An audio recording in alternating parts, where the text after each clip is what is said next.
ChatGPT seems magical, but how is it possible? A recent book reveals the exploitation of workers and the intensive use of natural resources. Let's explore the less glamorous side of data production and its impact. We'll use Karen Howe, author of Empire of Artificial Intelligence, as one of the sources for this video.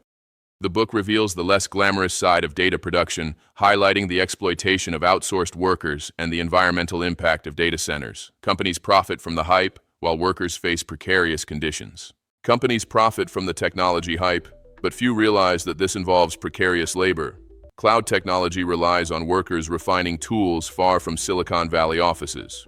This reality contrasts with the magical image sold to the public, revealing a less glamorous and more critical side of data production. Karen Howe investigated in Kenya, where outsourced workers face the arduous task of classifying abusive content, such as child pornography and hate speech. This task, crucial for training artificial intelligence, reveals the dark side of technology, exposing workers to disturbing material, impacting their mental health, and highlighting the exploitation behind the magic of artificial intelligence. OpenAI's screening work has profoundly impacted workers' mental health. Mofat, an employee, developed trauma after encountering abusive content. He struggled to explain his work to his family, highlighting the severe psychological impact and lack of adequate support for these workers. Mofat, after suffering the mental health impact of his work at OpenAI, became an activist for workers' rights. He was recognized among Time's 100 most influential people in artificial intelligence, alongside Sam Altman.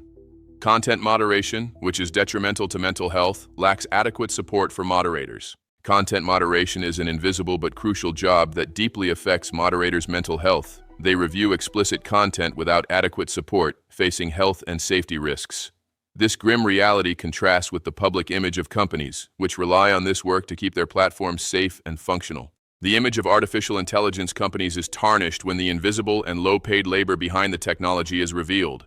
Workers, often highly educated and with internet access, live in poverty, earning pennies per task. This exploitation is a hidden pillar of how artificial intelligence tools work, revealing a dark side of technological innovation.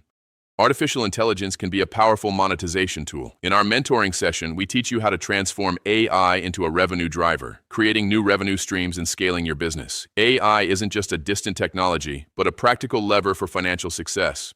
If you don't have a business yet, we'll help you build it. If you already have one, we'll teach you how to implement artificial intelligence to optimize processes and increase profits.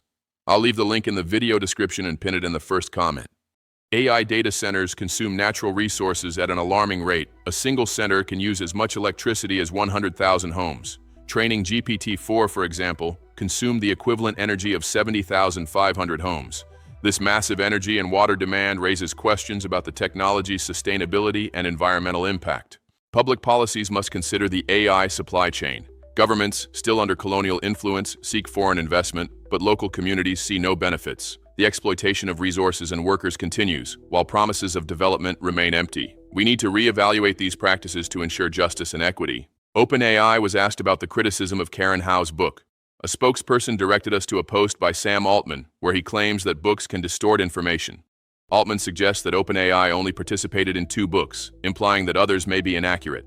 AI companies are seen as new empires, amassing extraordinary economic and political power. Few forces in the world can contain their growth. This concentration of power raises questions about ethics and social impact, especially when we consider the precarious labor and natural resources involved in maintaining these technologies. This video doesn't end here. It continues with us talking in the comments. If you found this video interesting, I invite you to become a member of the channel and like it. Here at the top right, I'll leave a video recommendation for you to follow along with me. See you in the comments and in the next video. See you soon.